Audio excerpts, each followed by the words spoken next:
Garth Brooks rolled into town, and one Jill Belland had a one-on-one interview with one of the biggest stars ever. Very exciting. I did a lot of research into Garth Brooks. I mean, I was a fan. I saw him back when he was here in the 90s. I've seen him perform a couple of times. He's the top-selling solo artist in U.S. history. He sold well over 100 million albums. Wow. That was just after the 90s. And then he decided to sort of go into semi-retirement after that to pursue his family life. So he has three young girls, 3 teenage daughters.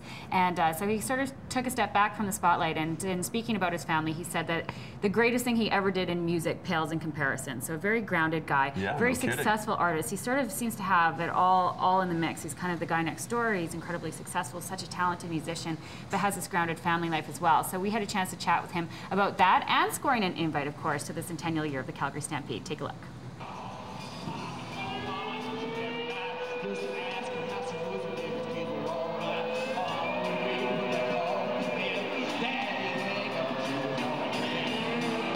This is a selfish trip for me. Yes. Yeah, Bob said, I don't even have to ask what your answer is, but he asked anyway. I said, are you kidding me? Because I had no idea that you guys' 100th was this year. Yeah. And I said, I'm in, 100%. The girls gave me their blessing, Tricia gave me her blessing, and this is going to be nothing but fun. Now, I was laughing that you were saying you're getting into show shape for in time for tonight's show. So does that mean no mini donuts on the midway, nothing like that? That means nothing good whatsoever. And truthfully, this isn't show shape. This is me trying to survive it. It was all to be, but just getting ready and just want to, you want to represent well. At the same time, let all these people know not to expect much. It's going to be fun. It's going to be loud, and that's what I'm looking forward to. Really? Isn't it like riding a bike where you get back on and it? No, not like any bike I've ever had. Because this is so dependent on the people.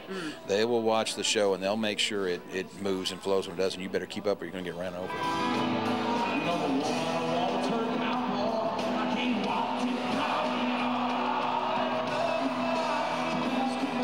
You mentioned that your youngest daughter has an interest in music, and what advice do you give to her in terms of moving forward in her career? The same thing I give to any kid. Get your education. Go to college, do your thing, grow up.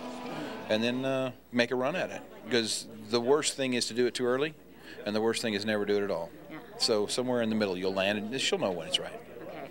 I like what you said about being a parent and what it is like to be a parent, and that they teach you who you want to be and who you don't want to be. What did you learn from your mother, who was a musician? I learned that you can will things to happen. You actually can.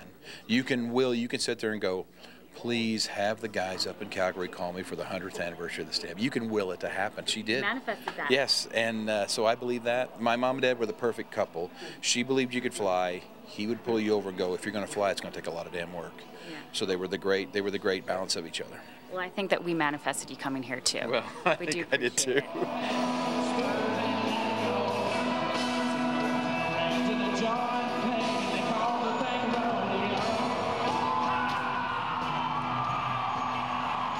I like Jill how he just showed up for his press conference in a t-shirt. Totally low-key. Yeah, just a ball cap and a t-shirt. Hadn't even done his rehearsal yet, and yeah, you can really tell that he is a low-key guy and a guy that wears his heart on his sleeve. Yeah. Brought to tears a few times talking about his daughters and talking about the very first concert that he ever saw that made him know that he wanted to become a performer, and that was when he saw Queen live in Freddie Mercury. Yeah. So he stood on his chair and he said he knew that was where he wanted to be.